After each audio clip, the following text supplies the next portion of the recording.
यदा हि धर्मस्य ग्लानिर्भवतु भारत કે જ્યારે જ્યારે સૃષ્ટિ પર ધર્મની ગ્લાનિ થશે, પાપ વધશે, ભ્રષ્ટાચાર વધશે, ત્યારે હું સૃષ્ટિ પર અવતરિત થઈશ. તે ઘણા ચિહ્નો પણ બતાયા. સ્ત્રી કેશનો શ્રૃંગાર કરે, ઘર ઘર થિયેટર બને, કુમારી કન્યા બાળકને જન્મ આપે. આટલા ભજન, કીર્તન, જપ, તપ, યાત્રા કરતા પણ મનુષ્યને શાંતિ ના મળે. જ્યારે આવો સમય થઈ ચૂક્યો હોય છે તો ભગવાન આ સૃષ્ટિ પર અવતરિત થઈ ચૂક્યા હોય છે. આમાંથી કોઈ ચિહ્ન બાકી રહ્યો ખરા? આપણે સૌ સમાજમાં ફરીએ છીએ, કોઈ પણ ચિહ્ન બાકી રહ્યો નથી. તો ભગવાન એમના વાયદા અનુસાર આ સૃષ્ટિ પર અવતરિત થઈ ચૂક્યા છે અને આવીને આપણને સંદેશ આપી રહ્યા છે કે આપણે આ દેહ નહીં પણ દેહને ચલાવનાર ચૈતન્ય શક્તિ આત્મા છીએ. જો આત્મા આ શરીરની અંદર છે તો આ શરીરનું માન છે, સન્માન છે. જો આત્મા નીકળી જશે તો આ શરીરને કોઈ ઘરમાં રાખશે? એકને એક દીકરો હશે, વાલસોયો હશે, તો પણ કોઈ એને ઘરમાં રાખતું નથી. તો વેલ્યુ કોની છે? આત્માની છે. તો પરમાત્મા આવીને આત્માને જ્ઞાન આપે છે, કેમ કે સર્વના પિતા કોણ છે? પરમ પિતા શિવ પરમાત્મા. અને અત્યારે સૃષ્ટિ પર આવી ચૂક્યા છે સર્વ આત્માઓનું કલ્યાણ કરવા માટે. હું માફી માંગુ છું કે હું થોડા સમય માટે આ પ્રસંગ છોડીને થોડું કામથી બહાર ગઈ હતી. એના માટે મને અફસોસ થાય છે કે મેં થોડું ગુમાવ્યું છે. પણ ભગવાન જ્યારે આપણું સન્માન કરતા હોય, ભગવાન સ્વયં એમના આંગણે બોલાવતા હોય તો એ તક કોને મળે? તો ભગવાન આપણને સંદેશ આપી રહ્યા છે કે આપણે આ દેહ નહીં પણ દેહને ચલાવનાર ચૈતન્ય શક્તિ આત્મા છીએ. અને આત્મા 7 ગુણોથી ભરપૂર છે, પણ આપણે ભૂલી ગયા. એટલે આપણે આજે સુખ શાંતિ ક્યાં ખોળીએ છીએ? બહારની દુનિયામાં ખોળીએ છીએ. દર વર્ષે આપણે ભેડ માતાના મંદિરે વાર્ષિક ઉત્સવ ઉજવીએ છીએ. માતાજીનું ધજા બદલીએ છીએ, કળશ ચડાવીએ છીએ, માતાજીને ભોગ સ્વીકાર કરાવીએ છીએ. વધારે સમય હું તમારો નહીં લઉં એટલે ટૂંકમાં જ પતાવી દઉં છું કે આપણે માતાજીને ભોગ પ્રસાદ ધરાવીએ છીએ તો એમને ભોગ પ્રસાદમાં કેવી વસ્તુઓ ધરાવીએ છીએ? શાકાહારી, શુદ્ધ ફળ ફૂલ આહારનું એમને આપણે ધરાવીએ છીએ. અહીંયા બધા સાધુ સંત મહંતો બેઠા છે. તો આમાંથી કેટલા એવા છે કે જે વ્યસન નથી કરતા?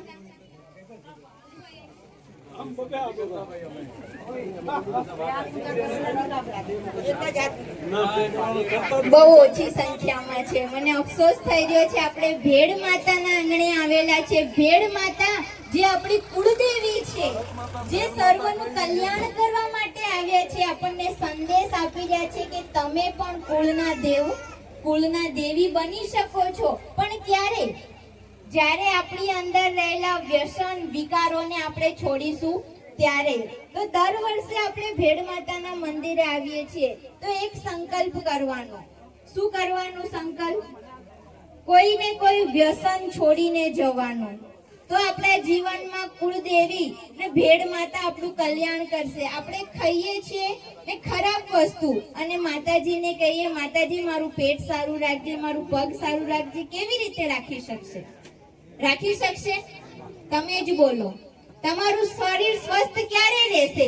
જ્યારે શરીરની અંદર શુદ્ધ વસ્તુ જશે.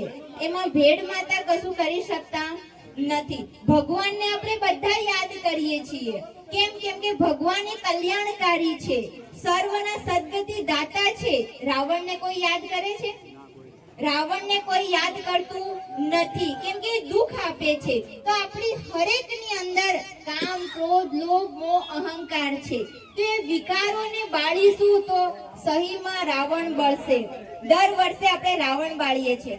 રાવણને ક્યારે યાદ કરીએ? દશેરાના દિવસે. અને એ દિવસે એમને બાળીએ છીએ. પણ રાવણ બળે છે ખરો? વર્ષે ને વર્ષે મોટો થઈને આવે છે. કેમ?